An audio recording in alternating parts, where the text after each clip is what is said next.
Mateo, Kapitulo 19. Pakataram ni Jesus kan mga bagay na ini, naghali siya sa Galilea asin nagduman sa teritoryo nin Judea, sa ibong kansalog nin Jordan. Dakol na tao ang nagsunod sa iya, asin binulong niya sindaduman. Nagkapirang mga Pariseo ang nagdulok sa patukso sa iya sa paagi nin paghapot. Tugot daw kan sa tong katugunan, nasuhayan kan lalaki ang sayang agom sa anuman na dahilan? Nagsimbag si Jesus.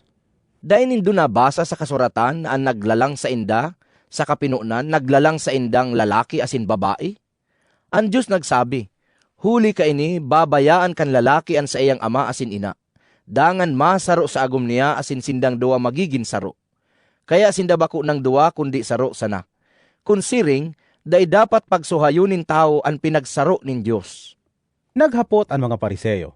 Kunsiring, daw ta si Moises nagbuot na ang lalaki magtauning kasuratan nin pakisuhayan sa iyang agom bago siya suhayan? Nagsimbag si Jesus.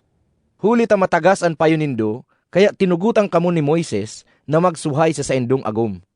Alagad ba kung arog kayan sa kapinunan?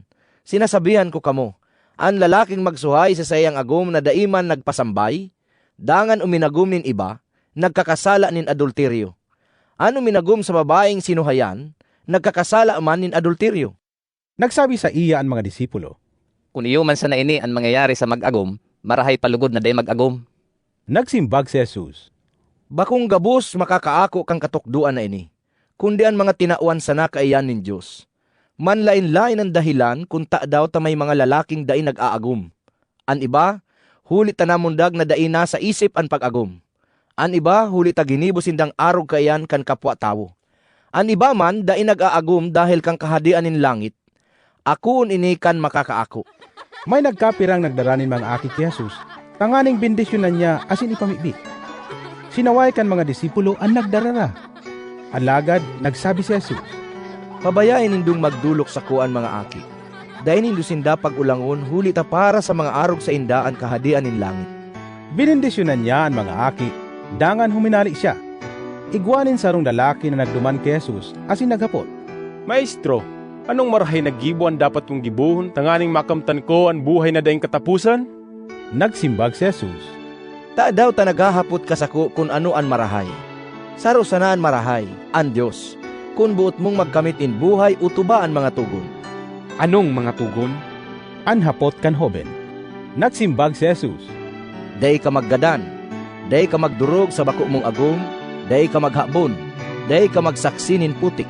Galangan mo an sa imong ama asin ina. Kamutan mo an sa imong kapwa, siring kan pagkamuot mo sa sadiri mo. Nagsimbagan hoben. Inutob ko na iyan gabos. Ano pa ang dapat kong gibuhon? Sinabihan siya ni Jesus. Kung buot mong maging matanos, lakaw ipabakal mo ang anuman na rugaring mo, asin ang kabaklan ipanao mo sa mga dukha. Dangan magkakaigwa ka ning kayamanan sa langit. Pakatapos magbalik ka asin sumunod sako. Kan madangog ini kan hoben, mamundo siyang naghali, huli tamayamanon siya. Kaya nagsabi si Jesus sa iyang mga disipulo. Sa katutuuhan sinasabihan ko kamo, masakit ng God para sa sarong mayaman ang makalaog sa kahadian nin langit.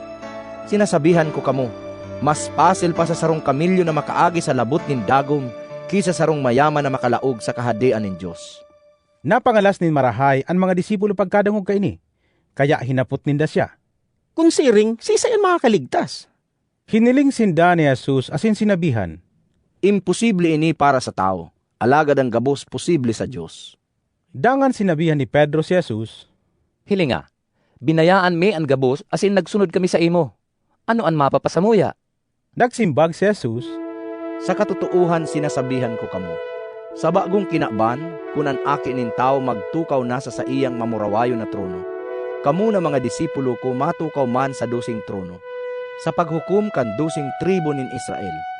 An si man na nagbaya kan sa iyang pamilya o mga tugang na babae asin lalaki, ama sa kaina, mga aki o mga rugaring dahil sako, maako nin labi pa sa sanggatos na doble, asin magmamana kan buhay na daing katapusan.